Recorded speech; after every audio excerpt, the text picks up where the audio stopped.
El Evangelio de Juan comienza de manera impactante con las palabras: en el principio era el Verbo, y el Verbo era con Dios, y el Verbo era Dios. Esta apertura cargada de significado teológico nos sumerge en la esencia misma del mensaje que se desarrollará a lo largo de este Evangelio. Es esencial comprender el contexto en el que se escribe esta misma. A diferencia de los otros evangelios sinópticos, Juan presenta una perspectiva teológica única sobre la vida de Jesucristo. Escrito probablemente a finales del primer siglo, en un periodo en el que el cristianismo enfrentaba diversos desafíos y se encontraba en interacción directa con corrientes filosóficas y religiosas de la época, el Evangelio de Juan establece una profunda relación entre la fe cristiana y el pensamiento filosófico de su tiempo. La elección de la palabra logos, que significa palabra, no es fortuita. Esta palabra, arraigada en la filosofía griega, representa el principio divino que ordena el universo y otorga sentido al caos. Al iniciar con "en el principio era el Verbo", Juan establece las bases para desarrollar su evangelio y situar al Verbo, a Jesús, como centro de todo. En el principio era el Verbo, y el Verbo era con Dios, y el Verbo era Dios. En el principio era el Verbo. Esta primera parte del versículo establece el contexto temporal y conceptual para el relato que le sigue. La frase "en el principio" evoca el comienzo de todas las cosas, haciendo eco del relato de la creación en Génesis 1. La palabra principio, o arjé, señala un momento primordial, el origen mismo de la creación y del tiempo, situándonos en un momento atemporal. La palabra verbo, logos, es clave aquí, denotando la palabra eterna de Dios, la manifestación activa y creativa del propósito divino desde el inicio de todas las cosas.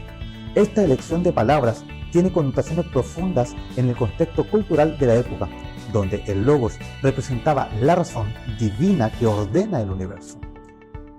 Y el Verbo era con Dios. Esta segunda parte del versículo destaca la relación íntima entre el Verbo, Jesús, y Dios Padre. La palabra con o pros denota una comunión cercana y mutua, sugiriendo una relación interpersonal entre el Verbo y Dios Padre. Aunque el Verbo es distinto que el Padre, existe una unidad y comunión eterna entre ellos. Esta afirmación apunta hacia la coexistencia eterna de Jesús con el Padre y su participación en la divinidad misma. Y el Verbo era Dios. En esta tercera parte se afirma claramente la deidad de Jesucristo. La palabra Dios o Theos se aplica al Verbo, estableciendo su plena divinidad. No solo es una manifestación o intermediario de Dios y la humanidad, sino que es el mismo Dios en su plenitud. Esta afirmación es fundamental para la cristología del Evangelio de Juan, estableciendo la identidad divina de Jesucristo desde antes misma de la creación. Al desglosar Juan 1:1 en estas tres partes y examinar el significado de cada una de las palabras, obtenemos una comprensión más profunda de cómo Juan presenta a Jesucristo como el principio eterno, la encarnación de la palabra divina y la expresión suprema de la divinidad misma. A Dios nadie le dio jamás. El unigénito Hijo que está en el seno del Padre, Él le ha dado a conocer. Este versículo finaliza el prólogo del Evangelio de Juan, ofreciendo una declaración poderosa sobre la revelación de Dios a través de Jesucristo.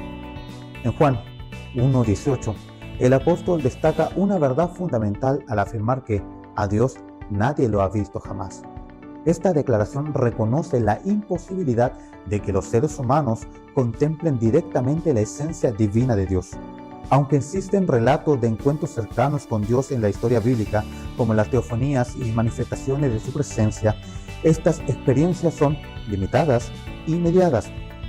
En contraste con esta limitación humana, Juan introduce la revelación de Dios a través del Hijo único, quien está en íntima unión con el Padre.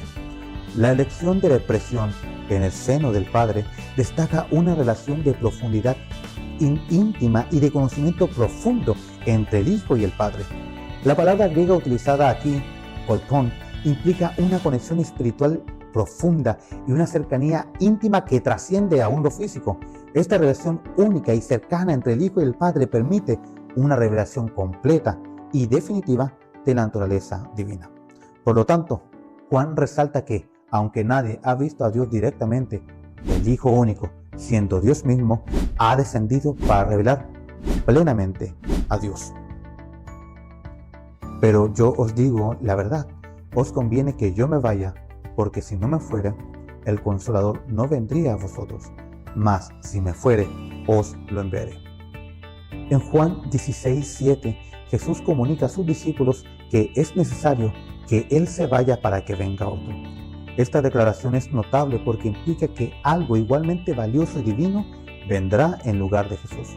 Aunque Jesús es indudablemente divino y su partida revela un nuevo aspecto de la divinidad, la presencia y la obra del Espíritu Santo. Esta idea subraya la naturaleza trinitaria de Dios, donde cada persona de la Trinidad es igualmente divina y esencial. Jesús habla del Consolador, que vendrá refiriéndose justamente al Espíritu Santo. El término griego utilizado para Consolador es Parakletos, que implica a alguien llamado para estar al lado de otro, ofreciendo ayuda y consuelo. Al referirse al Espíritu Santo como otro Consolador, Jesús sugiere que el Espíritu Santo no es inferior a Él en divinidad, sino igualmente divino y necesario para la obra redentora y transformadora de Dios en el mundo. Además, la idea de que Jesús llame al Espíritu Santo otro Consolador implica que comparten el mismo estado o estatus dentro de la divinidad. Jesús y el Espíritu Santo son igualmente divinos y están en perfecta comunión y en unidad con el Padre. Esta declaración refleja la profundidad de la relación y la igualdad entre las personas de la Trinidad. En resumen, los versículos analizados del Evangelio de Juan nos ofrecen una visión profunda de la naturaleza divina de Jesucristo, su relación con el Padre y la obra del Espíritu Santo en la vida de los creyentes. Juan 1:1 nos presenta a Jesucristo como el Verbo eterno de Dios, igual al Padre mismo, estableciendo así las bases de su divinidad. En Juan 1:18 destaca la necesidad de la revelación de Dios a través del Hijo unigénito, quien vive en intimidad y en comunión con el Padre, revelando así la plenitud de la naturaleza divina. Y en Juan 16:7 revela la igualdad de divinidad entre Jesús y el Espíritu Santo, indicando que ambos son esenciales para la obra de Dios en el mundo. Estos versículos nos muestran la complejidad y profundidad en la relación trinitaria entre el Padre, Hijo y Espíritu Santo, y su revelación para la fe cristiana en la actualidad.